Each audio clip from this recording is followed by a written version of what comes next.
السلام عليكم ورحمة الله وبركاته. ازيكم؟ يا رب كلكم تكونوا بخير وسعادة. النهاردة ان شاء الله هننفذ مع بعض طريقة تفصيل بلوزة صيفي رقيقة. بلوزة حريمي طبعا، المرة دي مش أطفال زي كل مرة. فإن شاء الله تكون سهلة وبسيطة. البلوزة بنص كم، تقدري تعمليها بكم أو بنص كم أو قط زي ما انت عايزة. بتتلبس بطرق كتير، ممكن تلبسي فوقيها بليزر أو كاردي. تابعي معايا الفيديو للآخر، وإن شاء الله طريقة الشرح تكون بسيطة وسهلة بالنسبة لك وتعملي أحسن منها إن شاء الله وبالنقشة اللي تعجبك. ولو أول مرة تتابعينا يسعدنا اشتراكك معنا في القناة وتفعيل الجرس. الخامات والأمتار المستخدمة: متر وربع قماش سوفت منقط وكنار جوبير حسب ذوقك، عريض أو رفيع.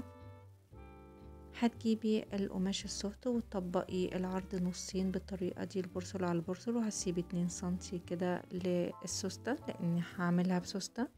وبعد كده هجيب العرض وتطبقيه كمان مرة، يعني كده هيكون 4 طبقات علشان هنعمل الأمام والخلف مع بعض، هنقص الأمام والخلف مع بعض.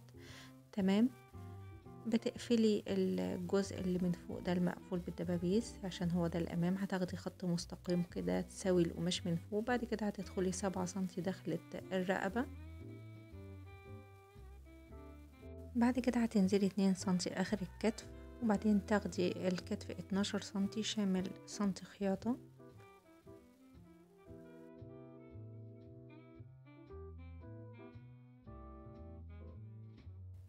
بعد كده هنزل طول البلوزة 68 سنتي ونحدد علامة. وبعد كده اطلع بالمتر اللي عند الخط المستقيم ده وابدأ اكمل بقية الطول لحد الاخر، واخد خط مستقيم كده نهاية البلوزة.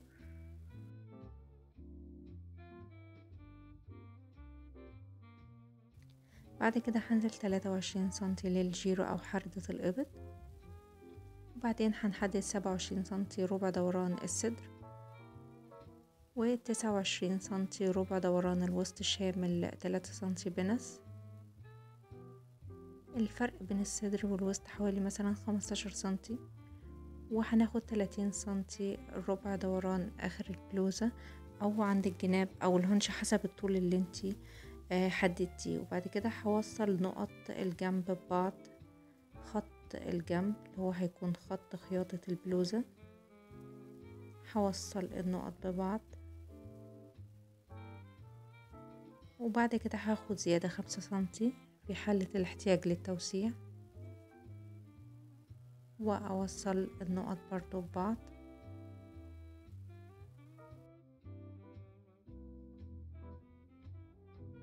ومن نهاية البلوزة من ناحية الجنب هطلع 2 سنتي لفوق وأعدل خط نهاية البلوزة بالطريقة دي. وهدخل من هنا 21 سنتي نص عرض الظهر وارسم حردة الإبط أو الجيرو بالطريقة دي، واتأكد ان انا رسمتها صح بالشكل ده.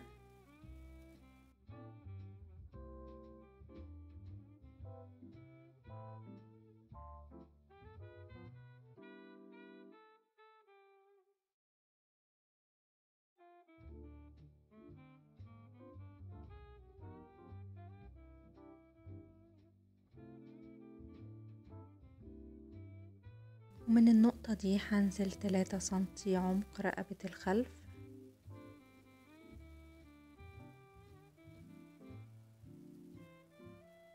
وهنزل من نفس النقطة 6 سنتي عمق رقبة الأمام.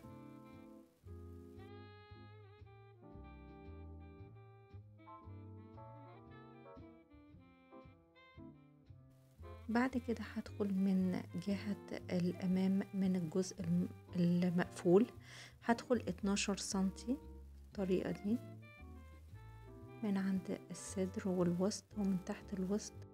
وبعدين نحدد طول البنسة 30 سنتي، وبعدين نقسمها نصين يعني 15 سنتي، نحط علامة بالمارك.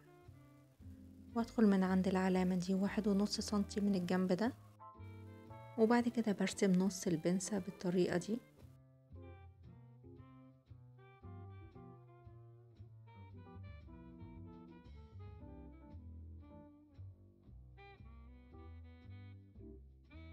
بعد كده بنقص الامام والخلف مع بعض. وبعد كده بقص رقبة الخلف وبعد كده رقبة الامام.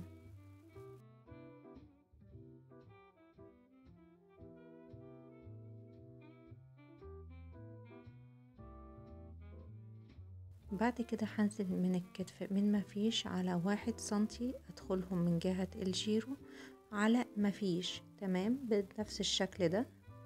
يعني هدخل 1 سنتي تقريبا كده على مفيش، يعني ما بتطلعيش من فوق ومن تحت، بس من الجهة اللي هي بتاعت الجيرو من النص. بعد كده بحدد خط خياطة الجنب من تحت اللي هو جهة الخلف، وحدد المارك خط خياطة الجنب في الخلف بالطريقة دي.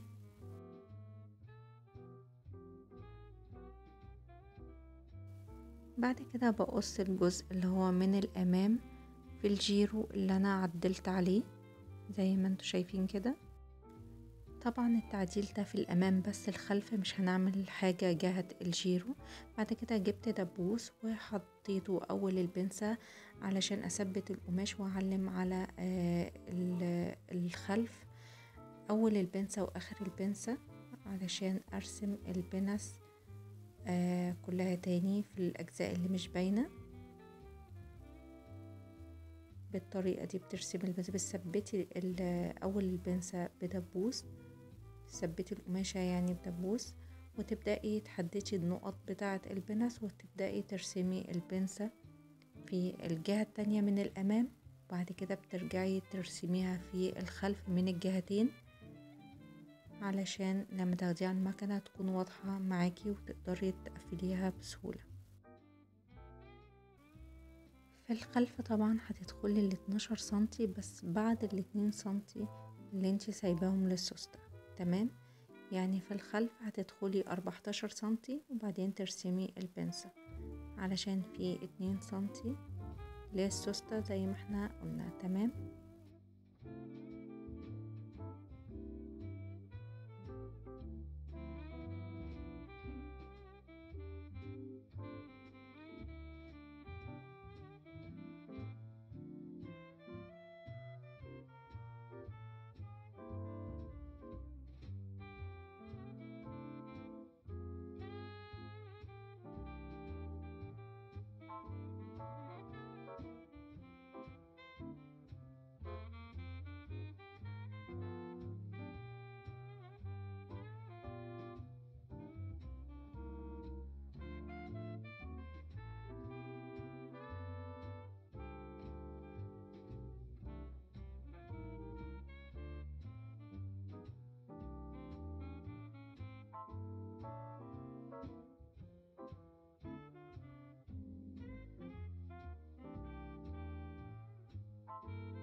كده احنا خلاص قصينا الامام والخلف. دلوقتي هبدأ اجيب القماش واطبق العرض نصين، هاخد 48 سنتي من العرض بالطريقة دي، وبعدين اساوي القماش من فوق خط مستقيم علشان هرسم الكم. انا هاخد الكم نص كم، انتي ممكن تاخديه زي ما قلت كم كامل او تلتين كم او تخلي البلوزة قط عريض زي ما انت عايزة، بس كان رغبة الزبونة ان يكون نص كم. وبعدين هقسم 48 سنتي نصين واحدد خط في النص وابدأ ارسم الكم. هاخد نص محيط الذراع 18 سنتي، وبعدين هاخد 5 سنتي زيادات، وهاخد طول الكم 17 سنتي. وبعد كده اخد الاسورة طبعا اللي هي برضو 18 سنتي، وبعدين اوصل خط الخياطة بتاع الكم اللي قبل الزيادات طبعا. وبعد كده هبدأ اقص، هقص نص الكم وبعد كده اطبقه على الجهة التانية واكمل قص لغاية ما اقص الكم كامل زي ما انتوا شايفين كده. بعد كده هنقفل بقى البلوزة، هنجيب الامام واجيب الجوبير اللي انا اخترته وبعدين احطه في النص بالطريقة دي. يعني الجهة دي جوبير والجهة التانية هحط برضو نفس الكنار الجوبير بالطريقة دي واخيط في النص. وبعد كده ببدأ اقفل البنس بالطريقة دي زي ما انتوا شايفين كده. انا قفلت البنس. بعد كده بتكوي كل حاجة اول باول يفضل. بعد كده انا قفلت الظهر بالدبابيس، بس اخدت الجزء الاخير في البلوزة وقفلته على المكنة، والجزء اللي انا مقفلاه بالدبابيس هو اللي هيتحط فيه السوستة السحرية. هتجيبي سوستة سحرية طولها 50 سنتي، يكون ظهر السوستة مقابل لوشك، وتبدأي تفتحي ال2 سنتي زيادات بتوع الظهر لجهة السوستة، وتبدأي تثبتي السوستة من الجهتين بالطريقة دي لحد الطول اللي انت عايزاه.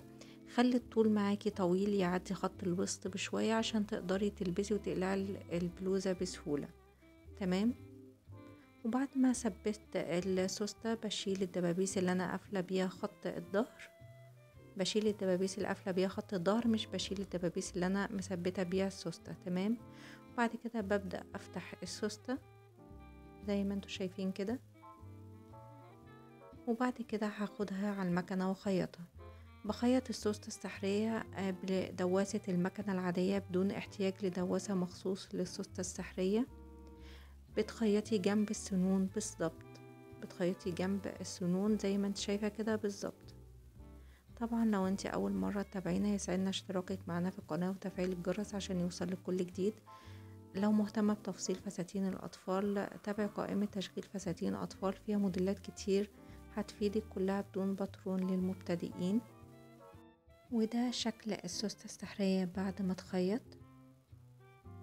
هقفلها دلوقتي هتشوفي ان شكلها مظبوط، مش باين منها اي حاجة، وبدون احتياج لدواسة للسوستة السحرية. بدواسة المكنة العادية قدرتي تركبي السوستة السحرية. تمام. ولان السوستة بتكون طويلة فانت بتقفلي عند جزء معين كده المكنة بغرزة رايح جاي، وبعد كده بتقصي الزيادة بتاعة السوستة. تمام.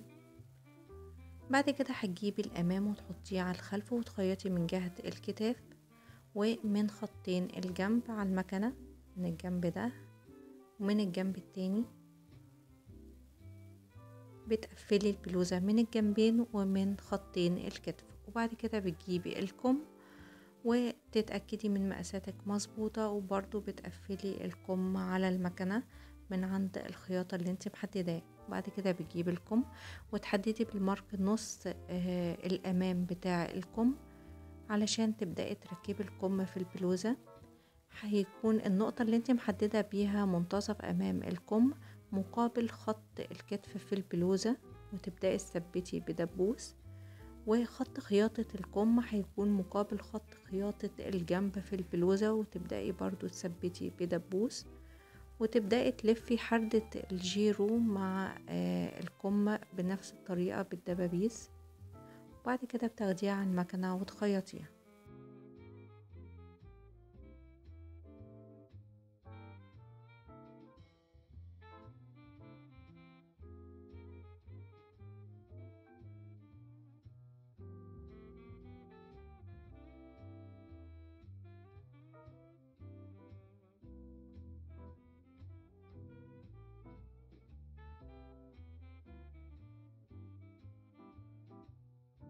بعد كده هتطلعي من اخر البلوزة شبر تقريبا، وبعدين تحددي علامة بالمارك من الجهتين علشان انا هفتح الجنب من تحت اخر البلوزة فتحة بمقدار شبر.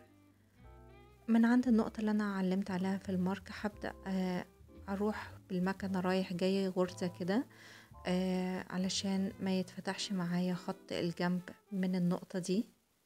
تمام زي ما انت شايفة. بعد كده ببدأ اتني طرف البلوزة من تحت تانيتين او تانية واحدة لو انت مسرفلة البلوزة حسب رغبتك. وبعد كده ببدأ اعمل خياطة في الجنب لحد النقطة اللي انا حددتها بالماركة علشان افتح الجنب من الجهتين بالطريقة اللي انت هتشوفيها دلوقتي. بتعملي خطين خياطة بالطريقة دي، بتنيمي الزيادات يعني، وبتفتحي بقى من النص لحد النقطة اللي احنا حددناها بالمارك. تمام.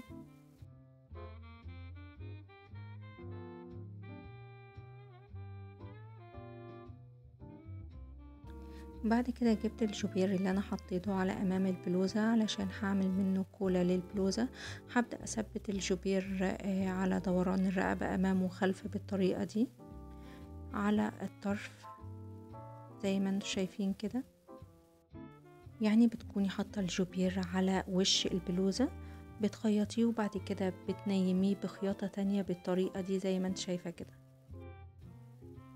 وكده احنا خلاص خلصنا البلوزة. طبعا بتكوي كل حاجة اول باول. بعد كده عملت فيونكة من الستان جواها اللولي بالطريقة دي. اتمنى تكون البلوزة عجبتكم. مستنية رأيكم في الكومنتات، والسلام عليكم ورحمة الله وبركاته.